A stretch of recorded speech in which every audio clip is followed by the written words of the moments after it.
We started with 300 acres for the Shoshone tribe. We've been able to raise the dollars to buy back land to make it 2,000 acres here for the Shoshone tribe.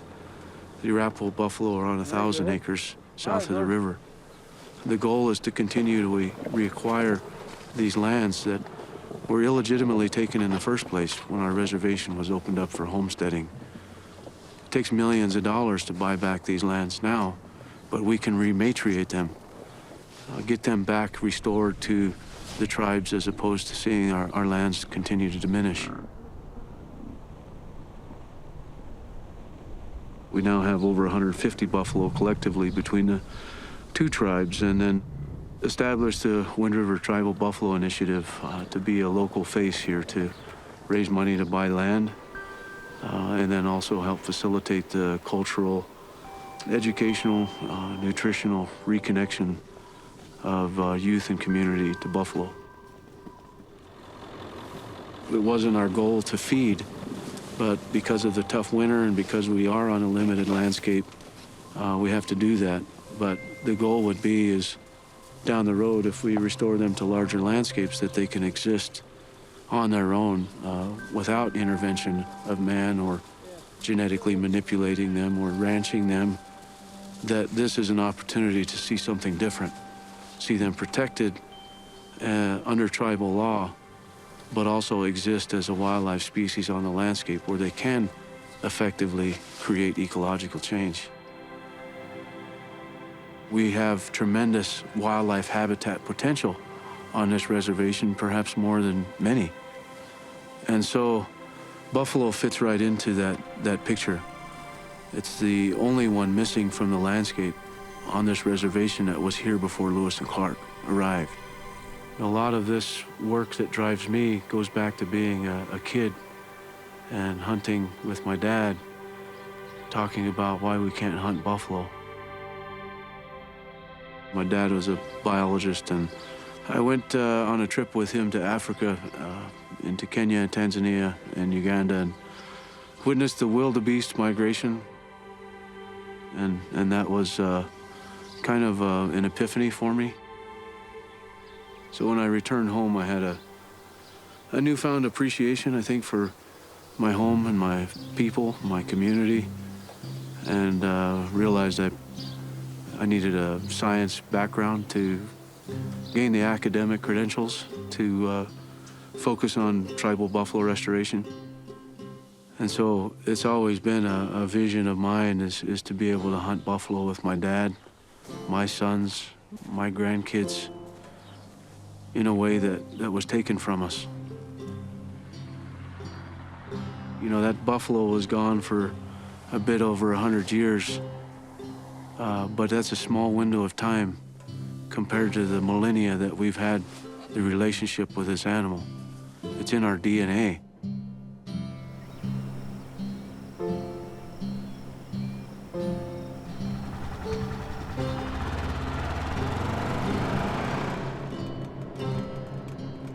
Most of America has been plowed up, paved over, fenced in, fenced out. And so, you know, what happened to the buffalo similarly happened to Native American people. We're now on remnants of our once former vast territories, and that's a history that, you know, American people need to understand.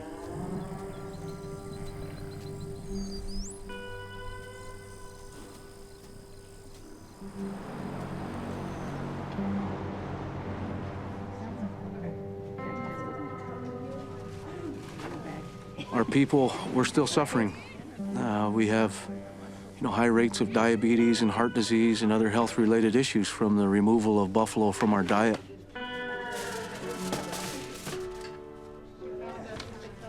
These are buffalo roasts that we smoked for probably about 6 hours.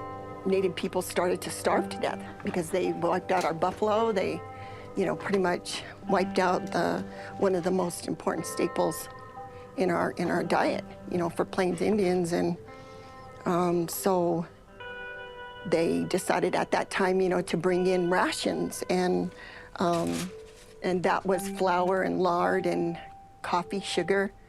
And so that's what the Indians started to eat because that's all they had. And so that's when I believe that was the beginning of the end for our health as Native people, because they took that part of our life away. They stripped it from us. And that's why what Jason's doing is important, because it's bringing back some of those ways that we can learn to thrive on again.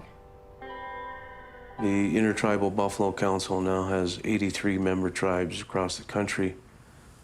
That organization is 30 years old and has restored 25,000 buffalo to 65 herds in 20 states.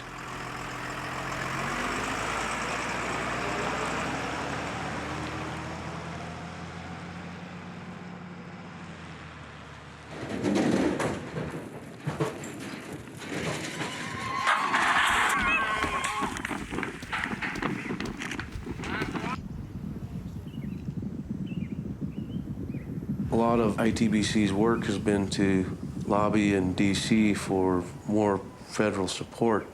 We're also working closely with the Department of Interior and USDA on things like making it easier to get buffalo into our federally funded programs and schools, to have our own tribal meat inspectors that can do the federal meat inspection so that we can get, certified meat back into our programs. I mentioned those herds managed by DOI. Restoring that buffalo is foundational to who we are. And so many tribes have that in common. I encouraged Menominee to join up as a member tribe of the Intertribal Buffalo Council. And they did. These guys, they got together, these young men, and found the resources to put up the infrastructure that they needed. And we were able to get some animals, 10 buffalo to come here today. I was able to fit it in my schedule to be here for the release and come up and see my new Menominee relatives.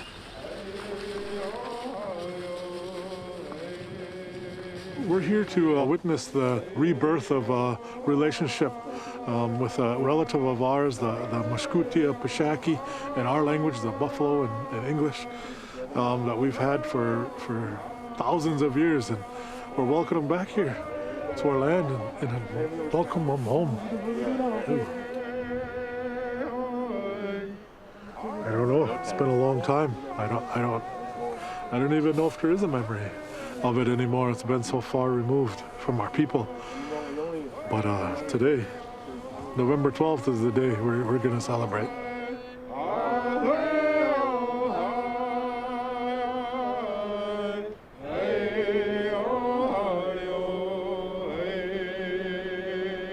So I just want to say that I'm grateful for the brothers and the people that got to come here and help and support and be able to help make this here happen today. So I'm real grateful and honored to be here. So with that, I want you to know I love each and every one of you guys, and thank you so much.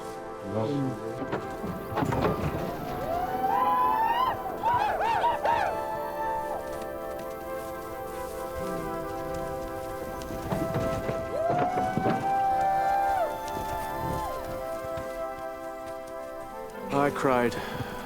It was as emotional today for me as it was when we Shoshone received our first animals. Like when that first hoof hits the ground and you can see that footprint, it's like you finally realize that they're home and they won't ever leave again. And so it's like that. It was like that today. I shed a few tears. It was very emotional. I know exactly how they feel, and to know that their future is changes their future and the direction that they can go, and they're just gonna get better.